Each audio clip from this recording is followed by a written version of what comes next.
মাঝখানে অনেকটা গ্যাপ দিয়েছি, কেন জানি না ব্যাটে বলে মিল ছিল না।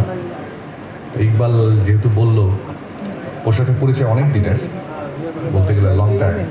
কখনো ছবির ব্যাপারে কখনোই কথা হয় যখন প্রপোজালটা দিল ভাবলাম যে না, অন্তত ছবি করার উসিলায় অন্তত ইকবাল, সানি ভাই, বিশা, তারপর এখানে আমাদের অনন্ত জরুর সাহেব আছেন, বিশেষ করে রোজিনা আপা, যার ছবি অনেক দেখেছি, একদম লিজেন্ডারি অ্যাক্টরদের সাথে কাজ করার সৌভাগ্য হবে। এটা একটা অনেক বড় পাওয়া বলে আমি মনে করি।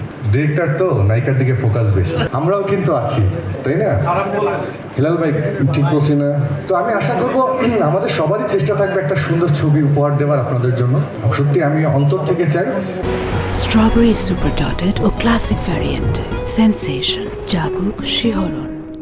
ছবিটি যেন একটা সুন্দর ছবি হয় এবং প্রডিউসার যেন তার কষ্টের টাকাটা ফেরত পায়। এবং সেই সাথে সাথে যারা মিডিয়া এখানে আছেন তাদের প্রতি একটা অনুরোধ থাকবে যে একটা ছবিটা আপনাদের মাধ্যমে যেন একটা ওয়েল মার্কেটিং এর ব্যবস্থা হয়। কারণ একটা সুন্দর ছবি যদি ওয়েল মার্কেটিং এর ব্যবস্থা হয় তাহলে ছবিটি দর্শকের কাছে সহজে পৌঁছায় এবং গ্রহণযোগ্যতা পায়। আমি মনে করব চলচ্চিত্রের এখন যে অবস্থান সেখানে আপনাদের একটা বিশাল ভূমিকা আছে এই অবস্থান থেকে বের হয়ে আসার জন্য। তা আমি আবেদন রাখবো আপনারা অবশ্যই আপনাদের সেই সুন্দর দায়িত্বটা অবশ্যই পালন করবেন এবং একটি সুন্দর ছবি যেন আমরা বাংলাদেশের দর্শককে উপহার দিতে পারি।